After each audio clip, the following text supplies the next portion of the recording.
Tere tulemast podcasti Õendus nähtavaks.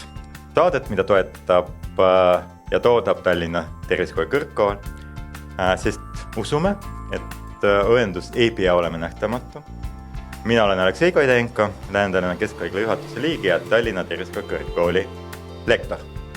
Ja mina olen Kristi Puussepp, Tallinna Tervisekooli kõrgkooli õendusõppetooli juhataja. Ja mul on suur heameel, meil on täna külaline, kelle nimi on viimastel nädalatel ja tänasel päeval ma ütleks, et Eesti õenduses vast üks kõige nimetatum nimi, väike saladus. Et meie tänane külaline on alates 1. maist 2026 Eesti Õdede Liidu uus president Kätlin Lillemaa. Kätlin, tere tulemast! Tervist, rõõm on siin olla oma kodukoolis. Just, Kätlin, enne kui me lähme suurtesse teemadesse, tahan ma, et kuulajad saaksid sind tundma õppida inimesena. Et sa oled pärit Pärnust, nagu minagi. Et seal on head inimesed alati ja palju neid. Ja sa oled töötanud kardioloogia osakonnas, nagu minagi. Ning pereõena, kuidas algab ühe õe lugu?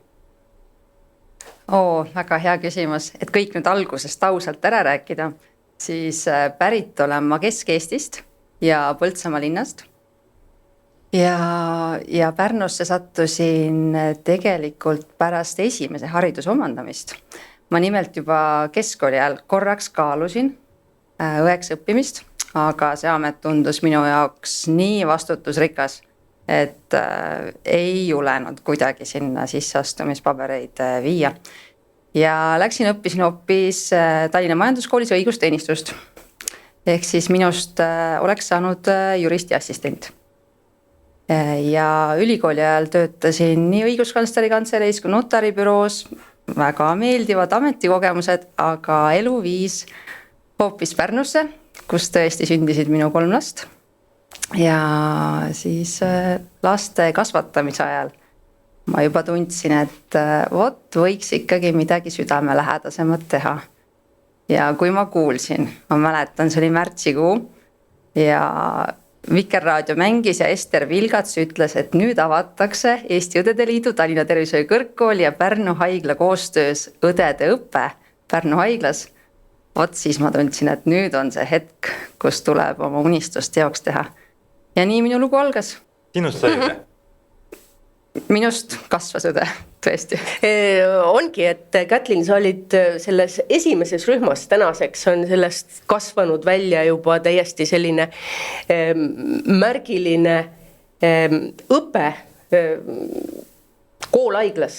Ja sama rada on läinud siin mõned teisedki Eesti haiglad, nii et tegelikult sa olid nagu selles eksperimentaalrühmas, mis läks meil nii edukalt, et tänaseks me isegi ei kujuta ette, et Pärnus enam õpet ei ole, see on täiesti igapäevane ja samamoodi siis teistes haiglates, aga lisaks sellele, et sa põhiõppe lõpetasid, otsustasid sa jätkata ka magistriõppes.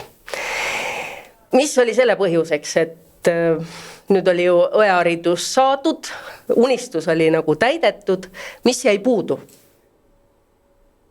Mind innustas tõenäoliselt tollane juhendaja Jandra Ristikivi, nüüd Jandra Sule, et ikkagi edasi õppima ja tegelikult magistriõppes ma sain aru, kui vähe ma asjadest tean ja kui tore on uusi teadmisi juurde saada. Nii et ma arvan, see innustaski kõige enam tegelikult selline uudishimu maailma ja õenduse vastu. Ja mis see haridus andis sulle? Just see magistriõppe, on ju. See H-efekt oligi kõige toredam kogu selle õppe juures. Ma mäletan, kui me analüüsisime õendusteooriaid ja ma tundsin, et nüüd ma saan aru, mida me esimesel kursusel õppisime. See oli tõesti fantastiline. Kas õenduses jätkub see jada, et meil nagu on võimalik omandada ka õdedel doktorikraadi ja ja Oled selle peale mõelnud? Ma selle peale mõelnud ei ole, aga tänapäeval on ju kõik teed valla, et Eestis on tõesti õdede haridus on super tasemel. Võime väga uhked olla endale. Ja sa hakkasid aktiivsemalt liidutöös osalema läbi usaldusisiku rolli, siis volikogus, siis Lääne piirkonna juhiks. Mis sind vedas edasi? Kas ambitsioon, missioon või mingi konkreetne hetk? Mulle tundub, et sellist konkreetset hetke päris ei ole olnud, vaid see on loomulik jada olnud mu teel ja kindlasti mul on sellist sotsiaalset närvi ja kui ma näen mingit ülekohust, siis ma tunnen, et tahaksin sekkuda ja alati ei pruugi ka ülekohus olla, võib-olla lihtsalt tunnen, et mingid tingimused ei ole päris need, mis nad peaksid olema ja kuidagi saaks võib-olla teisiti, et mulle meeldib see vanasõna, et kus viga näed laita, seal tule ja aita, mitte see ei tähenda, et mina tean, kuidas asjad käivad, vaid tule ja paku lahendusi ja teeme koos. Sa oled üldse vist, mulle tundub selline vanasõnade huviline, et sa oled ühes oma varasemas intervjuus ka toonud välja ühe Aafrika vanasõna, mäletad seda? Et kui tahad minna kiiresti, siis mine üksi ja kui tahad minna kaugele, siis koos. Millal sinuni see teadmine seoses õendusega jõudis, et õendust tehaksegi koos? Ja minu meelest see on tõesti väga oluline, see on väga hea tähelepanek, et nüüd on mitu vanasõna järjest tulnud. Aga no kui minna üksi barrikaadidele, siis ja sind sealt maha tulistatakse, siis keegi ju enam edasi ei võitle. Nii et ses suhtes tuleb leida oma mõttekaaslased, neid eest vedada, mida muide ju ka magistriõppe väga edukalt meile õpetas. Ja minna edasi, et kui nüüd mina üksi ütlen, et meil riiklikult peaksid olema koormusnormid ja mitte keegi nendega kaasa ei tule, siis ei muutu ju mitte midagi. Kui me aga kõik koos läheme, siis on tõenäosus, et me midagi edu saavutame oluliselt suurem. Aga räägime presidendiks saamisest, et Eesti Õdede Liidu eelmine president Laura Kleidank lahkus jaanuaris isiklikel põhjustel ning konkurss kuulutati välja suhteliselt kiiresti ja sa kandideerisid. Mis läks sul peas sel hetkel?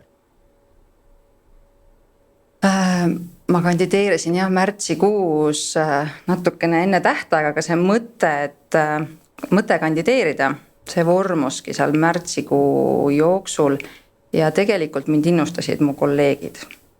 Nii praegused kui siis ka toonased kui ka tulevased, et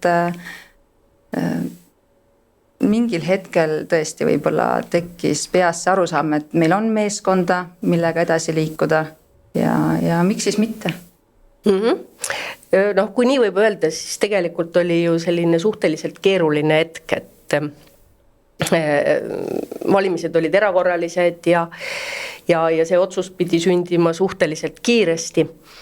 Millised olid sinu ootused liidule ja nüüd ma ei tea, kas sa 5 päeva hiljem oskad juba hinnata, et mis sa sealt eest leidsid? See on tõesti natukene selline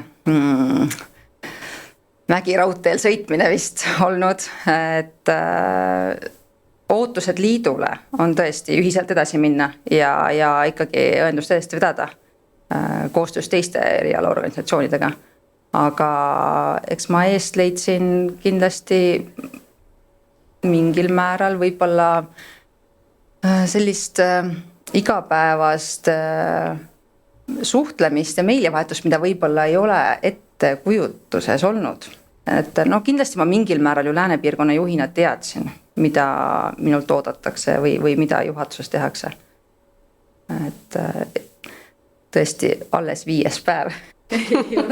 Ja postkast on täis, jah? Postkast on täis. Aga küsime otse, et kuidas saab üks pereõde Pärnust juhtida Eesti suurimat õendustöötajate kutseorganisatsiooni?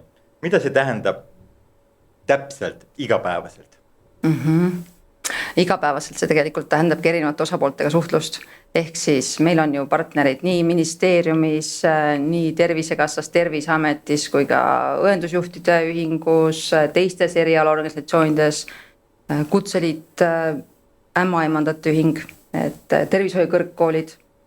Ma usun, et seda koostööd meil kõigil hakkab veel olema ja kohtumisi, et täna on tegelikult teisipäev, nii et nädala teine päev.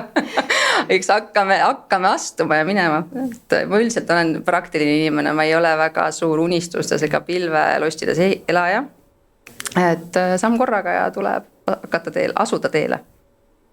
Aga lähme nüüd edasi, et Kätlin, me ei saa seda teemat mööda minna, et veebruaris 26 vahetult enne su ametiaja nagu allkirjastas sotsiaalminister Karmen Joller käskkirja, millega likvideeriti õendus- ja arendusnõukogu. Ja ka meie kool oli üks avaliku pöördumise allkirjatanud.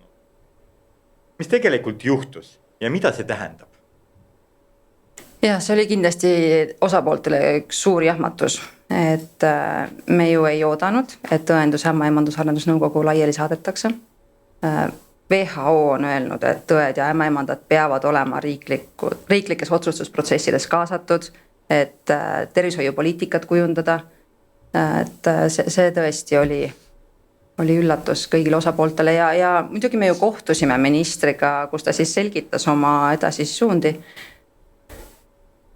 Natukene on tõenäoliselt huvigruppidele endiselt arusaamatu, kuidas meid nüüd siis kaasama hakatakse. Eelnevalt meil oli poliitikaülene organisatsioon, meil oli selline organ, kellel oli üks ekspertide kogu selline, ütleme ausalt, nii mina kui Kristi oleme selle eksperdikogu meie liikmed ja me oleme 5 aastat teinud väga produktiivset tööd ja me nägime seda, kui hästi see toimis. Jah, sujuvalt. Just. Ja lihtsalt meie raadiokuulajatele kindlasti podcasti võite sirvida ja otsida podcasti proua ministriga, kes tuli meile siia podcasti pool tundi peale seda, kui ta allkirjastas käskkiri arendusnõukoda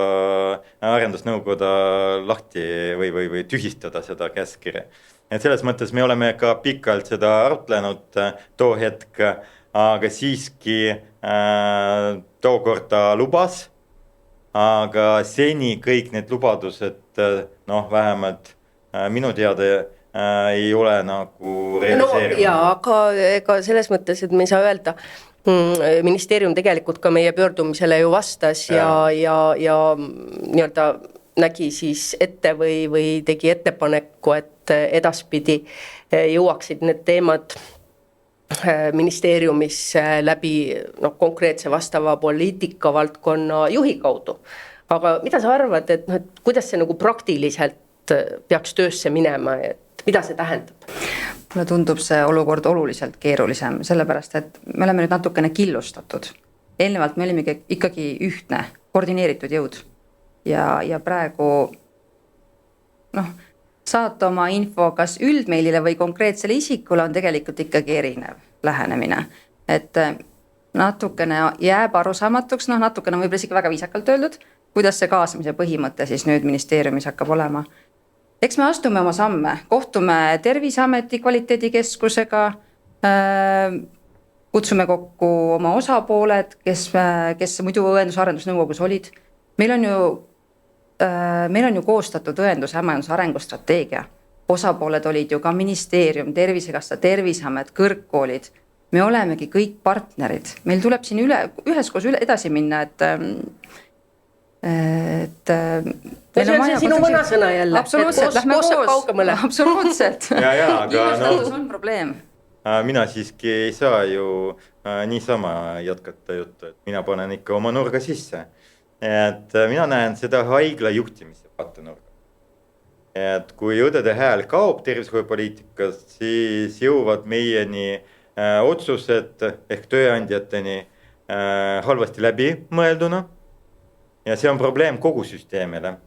Et mitte ainult õdedele ja teistele tervishoiutöötajatele. Kätlen, kuidas sa selle dialoogi riigi ja tööandjatega taas käima saad? Jah, see on nüüd tõesti olukord, mis meil ideaalne praegu ei ole. Ja meil tuleb nüüd seda siis ära kasutada, ega igale olukorrale peab olema lahendus. kutsume osapooled laua taha, me saame peagi kokku kvaliteedikeskusega, saame edasi arutada, kuidas sealt edasi minna. Meil on ju patsiendi ohutuse teemad, meil on eriõe ja õe vastuvõtu teemad, 3N, siis oli retseptiõiguse laiendamine oli ju teemaks, et töörühmas on tegelikult veel. Meil on tegelikult õhku jäi terve Excel tabel ülesanded, mis on pooleli praegu lahendamata. Ehk detsembris meil oli viimane kohtumine, kus me käisime läbi need põhiteemad. Mis tehtud, mis just pooleli. Ja väike vihje oli, et mis saab edasi, aga tegelikult detsembri koosolekul liikmed ei teadnud seda, et veebruaris minister allkirjastab seda käskirja.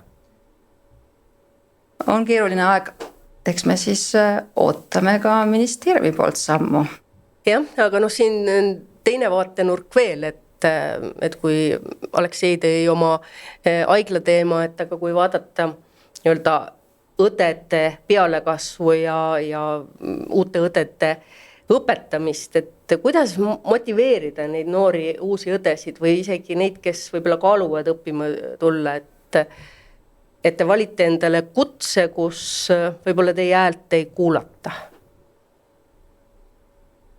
Jaa, see on hea küsimus. Meil tegelikult ju ei ole olukord nii katastroofiline. Meil on tegelikult Eestis nii palju edulugusid ja õdesid, kes on eeskujuks. Et võib-olla, eks meie õendusüliõpilas seltsing muide on vägagi sõnakas ja neil on ka rahvusvahelisel tasandil kõlapinda. Nii et ma usun, et seeläbi juba motiveerime, et me näitame oma eeskujuga, et me saame koostöös selle hääle tagasi. Ja tudengid on väga aktiivsed. Ja, absoluutselt. Noorus on tõesti suurepärane. Ja, aga ma küsin kriitiliselt, nagu mina olen, et kas see on poliitika küsimus, bürokraatia küsimus või on siin ka meie enda õdede kogukonna osa sellest probleemis. Et oleme piisavalt nähtavad, piisavalt ühtsed. Minu meelest on õed suurepärased. Päriselt. Minu meelest on need inimesed, kellega mina läheksin koos luurele. Ma ei kujuta ette, et ükski õde saaks olla ebausaldusväärne. Aga me peame mõistma, et killustatus ei too meile edu. Ehk siis, kui me hakkame ükshaaval otsima oma teid, kuidas oma tegevusi ellu viia, siis meie ei võida. Meie eriala ei võida sellest. Ehk Õdede Liit võtab juhtimisrolli enda kätte? Õdede Liit koostöös oma partneritega võtab kindlasti juhtimise rolli. No ja kuulda. Võtame kaasa. Võtame kaasa. Aga korra sa juba mainisid ka siin meie saates, et sõna koormusnormid. Tuleme selle juurde ja räägime üldiselt töötingimustest. Erinevatest uuringutest tuleb välja, et 8% õe ametikohtadest on täitmata ja nendest pooled kaetakse siis ületunni tööga. Kui nüüd kehtestada koormusnormid, siis kas see lahendab probleemi või see on selline väike sümptomaatiline ravi? See annab meile sisendi, kuidas edasi liikuda. Sellepärast, et selleks, et tööandja saaks palgata rohkem õdesid, on tal vaja ju ka rahastust. Et koormusnormid riiklikult kindlasti natukene mõjutavad seda, tõenäoliselt suuresti. Ja et kui me enne rääkisime õdedele hääle andmisest ka, et kui õeks õppijad tulevad, kuidas neid motiveerida, tegelikult ju selline enese hoidmine on väga oluline ja kui meil on ikkagi mehitatud abiõdedega valved, kui meil on õed, kes teevad pidevalt ületunde, töötavad mitme tööandja juures, siis kuidas me tagame nii selle õe heaolu kui ka patsientide heaolu, patsientide ohutuse, kuidas me kvaliteedi tagame, et see koormusnormid on üks osa sellest kogu süsteemist. Ma esitan siis väljakutse, et meil on OSKA uuring, mis ütleb selgelt, põhjus, miks õed lahkuvad, on muutunud. Kui 2017 oli peamine põhjus madal palk, siis nüüd on esiplaani on töökultuur. 24 valvet, no mõned ei lahku selle pärast, aga ikkagi, et ületöötamine, ebavõrdne kohtlemine, kohati me teame seda probleemi, töökiusamine, et koormusnorm on number paberil, aga kuidas sa muudad kultuuri? Läinud läbi eeskuju ja ainult tegelikult siin on väga suur roll loomulikult nii tervishoiukõrgkoidel kui ka õendusjuhtidel, sest et iga osakond on tegelikult ju oma juhi nägu ka. Et see on väga suur probleem ja ka selle tööhõivega, et kui meil ikkagi õde töötab mitme tööandja juures ja nüüd riigis oleks kriis, siis kelle juurde ta läheb? Kuidas tööandja teab, et tema õed tulevad tööle? Kas nad ei lähe kellegi teise juurde? No Terviseameti poolt praegu töötatakse välja see nimekiri, et inimesed peavad end markeerima ühe asutusi. Aga see on praegu väga algusasjas, jah. Ja töökius kindlasti on probleem. Kahjuks neid juhtumeid on, kus tõesti öeldakse halvasti, leitakse viise, kuidas panna teisele rohkem töökoormust, võrreldes võib-olla kellegiga, kellega hästi läbi saadakse ja see on suur probleem. Aga kui nüüd need inimesed ise ei pöördu, ei räägi oma murest, siis me ei saa ka midagi ette võtta. Vihjeid võib tulla, aga selleks, et aidata, pead sa aitama kõigepealt ka iseennast, ehk siis nojah, see on ka nagu natukene selline spiraali mööda käimine, et kui on suur töökoormus, on juhendajad väga ülekoormatud, lõpuks see jõuab tudengiteni, ka Eesti Ajas on räägitud, või kirjutatud, kus tudengid on välja toonud, et nad tunnetavad praktikale minnes või siis juba ka nii-öelda asudes tööle, et nad ei ole oodatud. Nad ei ole oodatud praktikale või nad ei ole oodatud tööle ja see omakorda jälle tekitab teistpidi seal pinget sees, mis ei anna ju kuidagi lootust sellele juurde, et see õhkkond nagu paremaks läheb. Absoluutselt.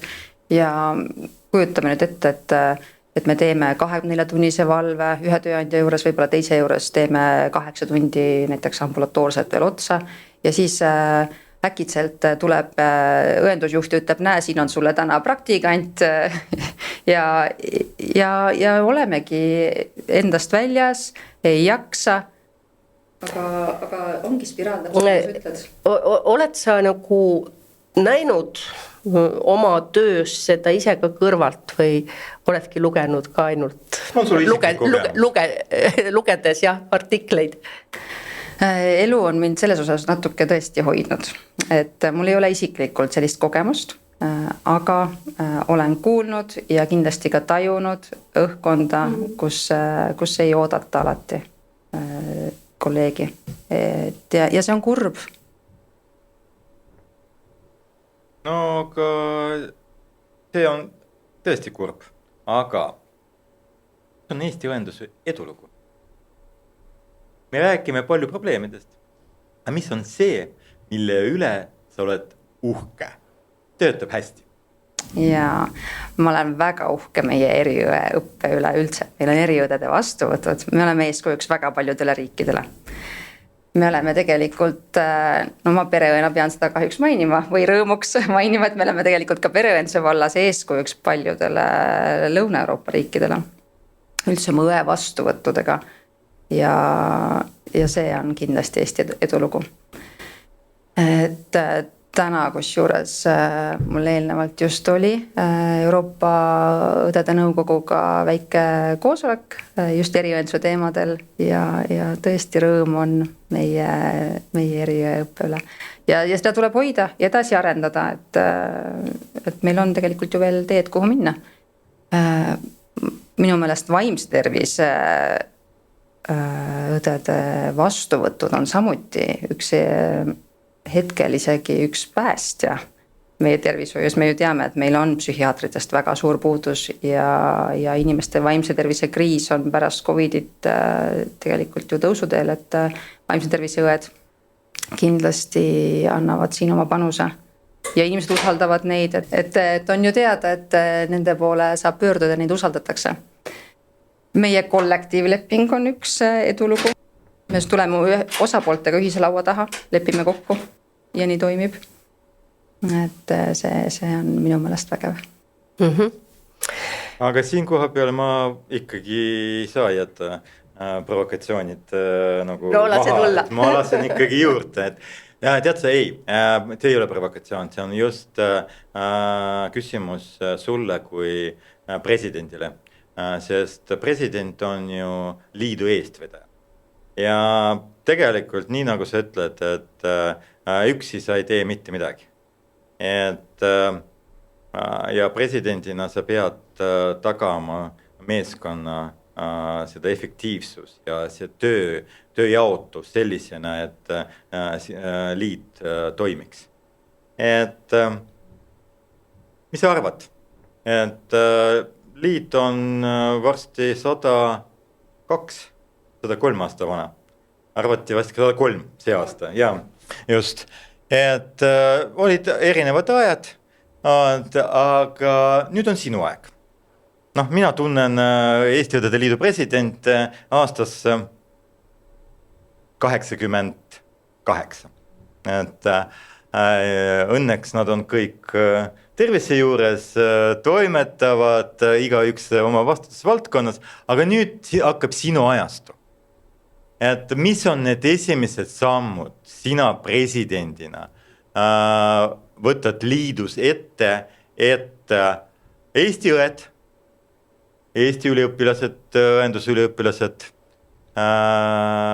vaataks Eesti Õdede Liidu poole ja ütleks, jaa, ma tahan olla Eesti Õdede Liidu liige. Ja see eestkõneleja roll on kusjuures tõesti väga vastutusrikas ja mina tahaksin, et me kõik, et meil tekiks selline teadlik arusaam enese hoidmisest. See on tõesti midagi, mis on minu jaoks oluline, et noortel oleks julgus ja ka praegustel oleks julgus otsustada, et ei, ma ei tee 24-tunniseid valveid või ei, ma ei tööta sellistes tingimustes. Või siis tõesti ka see, et teha seda ikkagi, milleks sa oled pädev, et mitte ületada oma pädevust, et meil oleks see arusaam samamoodi ja vastutuse tundmine. Et see on siin on tõesti minu selline unistus, mida ma tahaksin. See on nagu, kui sa võtad väga poliitiline vastus, aga ütle palun, et esimesed 3 sammu presidendina, mis sa teed, ma ei tea, 3 kuu jooksul? Vahetad juhatus välja või põhikiri muudad või mida iganes, mis sinu sammud on? See on väga hea, sest tegelikult minu juht on volikogu, nii et mina presidendina õnneks selliseid asju teha ei saa. Aga algatada kindlasti mõningaid muutusi, näiteks kuidas meie seltsinguid tugevdada. Meil on suurepärased seltsingute juhid, aga meil on neid särasilmseid inimesi ju veel ja kuidas neid juurde tuua meile, et seltsingute juhtidel oleks ka rohkem ekspertiisi, ekspertteadmisi. Et see on kindlasti nüüd minu 3 kuu jooksul plaanis olev tegevus. Ma ikka tulen ka veel selle töökoormuse juurde, see siin mitu korda oled maininud seda 24-tunniseid ja ütleme nii, et kui nüüd tõesti ühel päeval on koormusnormid kehtestatud ja kõik täna tööl olevad õed töötaksid maksimum 1 kohaga. Mis tervishoius muutuks? Tähendab, missuguses seisus tervishoid oleks, mitte et mis tervishoius muutub, vaid mis siis saab? Meil on siis päris palju tööjõudu puudu. Et ma arvan, et see koormusnorm, kuhu poole me tegelikult praegu liigume kõige enam, hõlmab seda, mitu patsienti ühel õel valves oleks. Et kui täna ikkagi õde vastutab üksinda näiteks 12 patsiendi eest, siis kuidas me tagame selle, et ta tõesti jõuabki kõikide nende patsientidega reaalselt tegeleda, kuidas ta jaksaks neid jälgida 2-3 tunni tagant, et see ei ole ju tegelikult reaalne, samamoodi ambulatoorses vastuvõtus, et näiteks 8-tunnise tööpäeva jooksul võtta vastu kas siis 16 patsienti, ilmselgelt see ei ole inimlik, et ambulatoorselt me ei ole ju ka koormusnorm õdedel. Pluss veel dokumenteerimine, et tegelikult seda virvarri õetöös on päris palju ja ma arvan, et see koormusnorm, kui ta tooks kui ta kehtestaks ikkagi õde-patsiendi suhtarvu, see juba annaks tohutu panuse nii patsiendi ohutusse kui siis ka õdede enda hoidmisesse. No just, et patsientide arv eeldatavasti kahjuks suureneb, eks ole. Ja õdede arv ei suurene nii suures mahus, et ka õdesid jääb vähemaks, koolid küll töötavad selle nimel ja meil on üsna suured vastuvõtud Tartu kooliga koos. Aga ega seda nii-öelda lõtkuselt vahelt ju me ei suuda nii kiiresti ära likvideerida. Moskva raport ütleb, et 10 aasta jooksul pooled periõed lahkuvad pensionile. No. Inimene on töötanud välja seda puhkuse aega, et ta peaks naudima seda pensioni aega ja pensionil viibimist, mitte hingeldada kuni viimase hingetõmbeni, et käima tööl. Ja siin me olemegi täna tegelikult olukorras, kus meil on konsensusleppe, meil on selle konsensusleppega oma arusaamatusi, et selles mõttes, et minister on küll käinud valitsuses ja prioritiseeris 3 valdkonda, kuhu ta soovib lisarahastus ja üks nendest oli, tõesti, lugesin välja 2 rea vahel, et õdede koolitus. Ehk ma saan aru, et see on praktikaõppe rahastamise küsimus, kuigi ta on siiamaani tegelikult reguleerimata. Nii, et siis me räägime ka sellest, et õdede keskmine vanus on meil kõrge, kipub sinna 50, pluss me ei tohi unustada. 30 aastat tagasi, kui mina õppisin siin majas, võib-olla natukene rohkem, siis keskmine vanus, üliõpilase keskmine vanus, oli 19 aasta. Ja vanurid, et need 25-sed, ei olnud siin, 1-2 terve maja peale. Aga vaadake, mis täna toimub. Täna üliõpilaste seas on väga palju inimesi, kes tulevad 2. ja 3. hariduse järgi. Nad õpivad seda ära, aga nad astuvad just nimelt, nad astuvad nagu professiooni 45-aastasena. Ehk tal jääb ainult 15 aastat, 20 aastat teenindada. Selle asemel, et ta teenindaks 40 aastat seda. Ja selles mõttes väga palju. Loomulikult ma tooks veel kõige aktuaalsem teema, Eesti demograafia küsimus. Et nii nagu ma ütlen, et ma olen nii artiklis kirjutanud, ka intervjuus öelnud, et täna Eestis, täna 2 aasta järjest sünnib 9000 pluss lapsi. Meile raadiokuulajatele ja meile ei ole saladus, et see aasta tuleb 8000 pluss. See tuleb.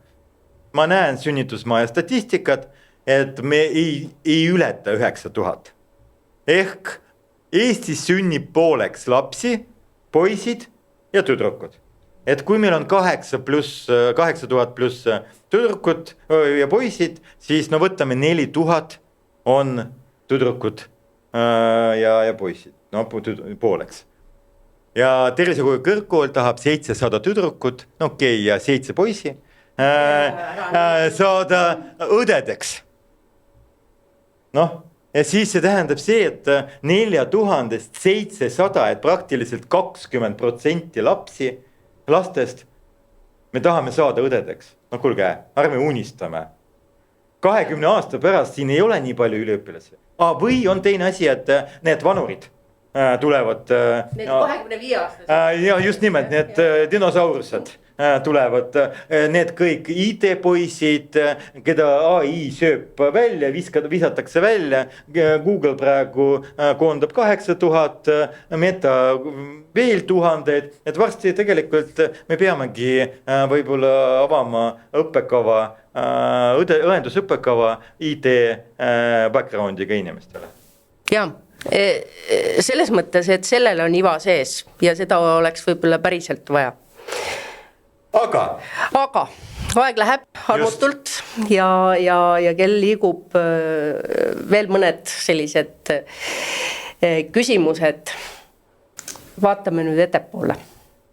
Ja aasta on 2031, kui lõpeb sinu alanud ametiaeg. Loodame, et see jätkub ka teise ametiajaga, aga mida sa arvad, kui sa siis seisma jääd ja vaatad selja taha, millise Õdede Liidu oled sa suutnud selleks ajaks luua?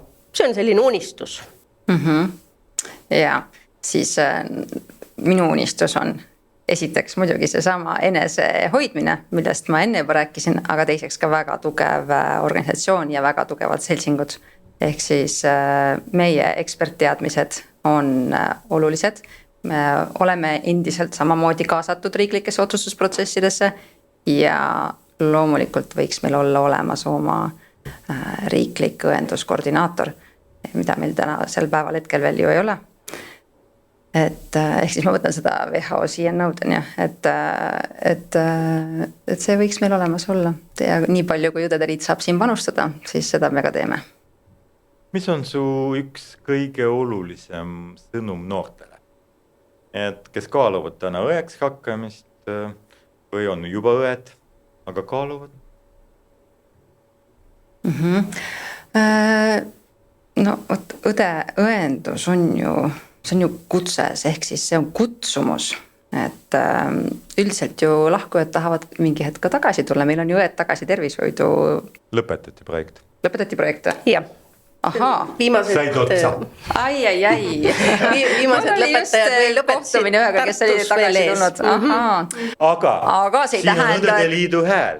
Tegelikult Sotsiaalministeerium rahastab seda projekti ja praegu Sotsiaalministeerium lõpetas selle projekti rahastamist.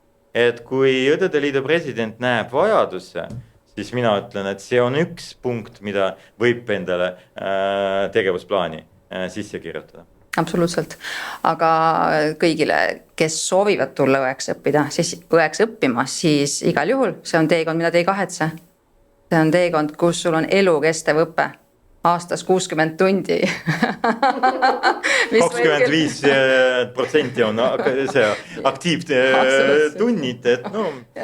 Mis võib küll mõnda inimest võib-olla pelutada, aga teekond tuleb väga äge ja muide, kui ma mõtlen siin haigla kogemuse peale tagasi, et siis see meeskonna tunnetus, mis haiglas tekib, kus sinu tegevus läheb sujuvalt edasi järgmisele inimesele, te koos midagi tegelikult teete teise inimese jaoks, siis see annab väga palju tagasi ja ka esmatasandil väikeste lastega näiteks koos töötades see annab lihtsalt nii palju südame rõõmu, et kõik, kes tulevad õppima, ei usu, et keegi kahetseb.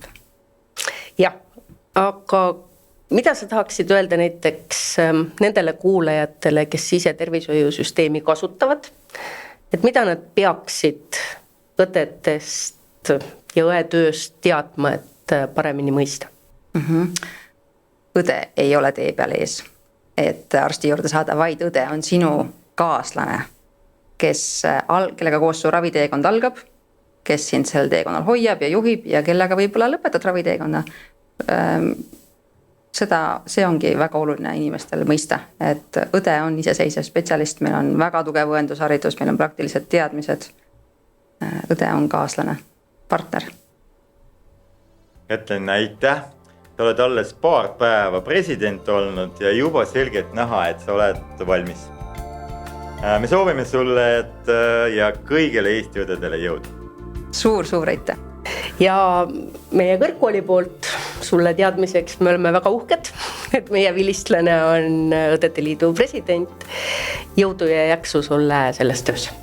Aitäh! Ja kuulajad, kui see saade teid kõnetas, siis jagage seda. Õendus saab nähtavaks ainult siis, kui me räägime sellest väljult. Kohtumiseni teiega jälle järgmises saates.